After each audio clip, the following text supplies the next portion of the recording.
అలాగే ఈ మధ్యన తెలుగుదేశం పార్టీని మన భుజం మీద మోసాం. తెలుగుదేశం పార్టీని భుజం మీద మోసుకొని గెలిపిస్తే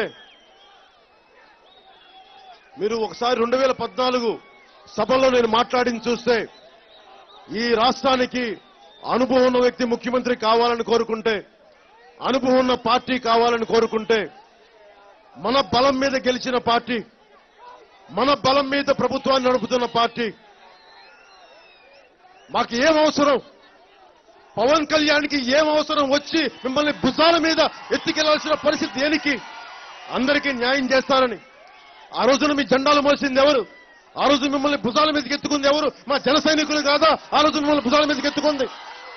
అలాంటి యువత మీద, అలాంటి జన సైనికుల మీద మీరు కేసులు పెట్టి సావు చచ్చిపోయేలా కొడతా ఉంటే అది మాకెంత ఆవేదన మిగులుస్తుంది. నేను నోరు తెరిచాను అంటే నేను అన్నిటికీ తెగించిన వ్యక్తిని. తెలుగుదేశం పార్టీ నాయకులకి, నాయకురాళ్ళకి అందరికీ చెప్తున్నాం, మేము మిమ్మల్ని చాలా గౌరవంగా మాట్లాడతాం. మీరు నేను మాట్లాడిన దాన్ని విమర్శించాలంటే ఖచ్చితంగా నా కాన్సెప్ట్స్ మీద విమర్శించండి. నేను మాట్లాడిన దాంట్లో తప్పుంటే విమర్శించండి. అంతేగాని మీరు పిచ్చి పిచ్చిగా నాకు వ్యక్తిగత జీవితం మీద మాట్లాడితే ఏం తెలిసిన వ్యక్తిగత జీవితం గురించి?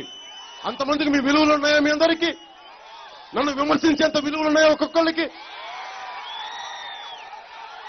దానికి ప్రతిగా మా జన సైనికులు ఒక మాట ఎక్కువ అంటే తెలుగుదేశం పార్టీ నాయకులు దాన్ని, అధికారులు కానీ, పోలీస్ అధికారులు కానీ దానిని గొడవను తగ్గించాల్సిందే పోయి మీరు అడ్డగోలుగా కొట్టి మా నాయకులందరి మీద కేసులు పెడితే ఇదేం ప్రజాస్వామ్యం అనుకుంటున్నారా, లేదంటే దగాకోరు స్వామ్యం అనుకుంటున్నారా? మీరు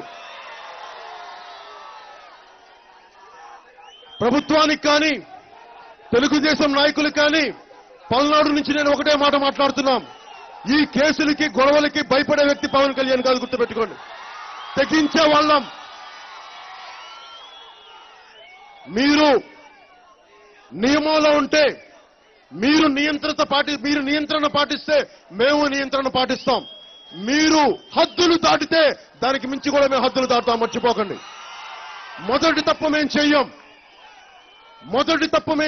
మేము బాధ్యతగా మాట్లాడతాం.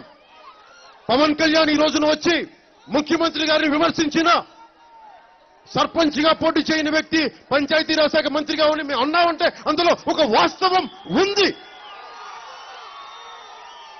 ఒక వాస్తవాన్ని మాట్లాడుతుంటే మీరు దాంట్లో ఖండించండి. అంతేగాని కూర్చొని మీరు పిచ్చి పిచ్చిగా ఇష్టం వచ్చి నోటికి ఇష్టం వచ్చినట్టు మాట్లాడితే ఆ రోజులు పోయి. ఇది 2009 కాదండి, 2019 మర్చిపోకండి.